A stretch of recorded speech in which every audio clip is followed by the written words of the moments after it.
IT రాజధానిగా విశాఖ మారనుంది. ఇందుకోసం కూటమి ప్రభుత్వం వడివడిగా అడుగులు వేస్తోంది. అయితే నగర పరిధిలో భూమి కోసం సమస్యగా మారబోతోంది. దీనికోసం ప్రత్యామ్నాయ మార్గాలను వెతుకుతోంది. కొండలపై ఉన్న భూములను పూర్తి స్థాయిలో సద్వినియోగం చేసుకోవాలని ప్రభుత్వం యోచిస్తోంది.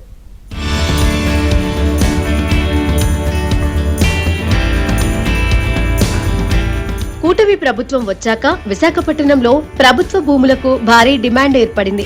అనేక ఐటీ కంపెనీలు, పర్యాటక సంస్థలు, పరిశ్రమల ఏర్పాటుకు ముందుకు వస్తున్నాయి. గూగుల్ సంస్థ సాధారణ కార్యాలయంతో పాటు డేటా సెంటర్ ఏర్పాటు చేయాలని నిర్ణయించింది. ఇన్ఫోసిస్ కు 2 ఎకరాల స్థలం ఉంది.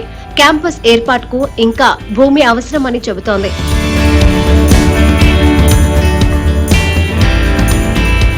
టీసీఎస్ ప్రస్తుతం మిలీనియం టవర్స్ లో కార్యకలాపాలకు ముందుకు వచ్చిన శాశ్వత క్యాంపస్ కు భూమి కావాలని అడుగుతోంది. ఈ నేపథ్యంలో ప్రభుత్వం విశాఖలో కొండలు, అక్కడున్న భూములను ఎలా సద్వినియోగం చేసుకోవచ్చునో ప్రణాళిక రూపొందించాలని జిల్లా అధికారులను ఆదేశించింది.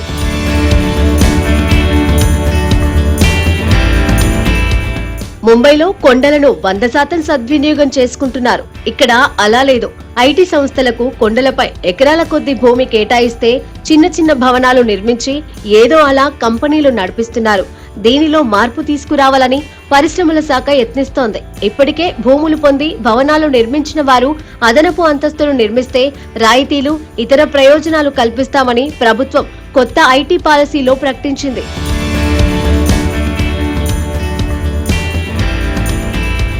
ప్రస్తుతం ఋషికొండ ఇటు మధురవాడల మధ్య ఉన్న కొండలను కలుపుతూ ఉన్న కొండలను ఏపీ ఐఐసిసి ఐటీ ఆర్థిక మండలుగా ప్రకటించింది. వాటిపై ఐటీ సంస్థలకు 2 దశాబ్దాల క్రితం నుంచి భూములు కేటాయిస్తూ వస్తోంది.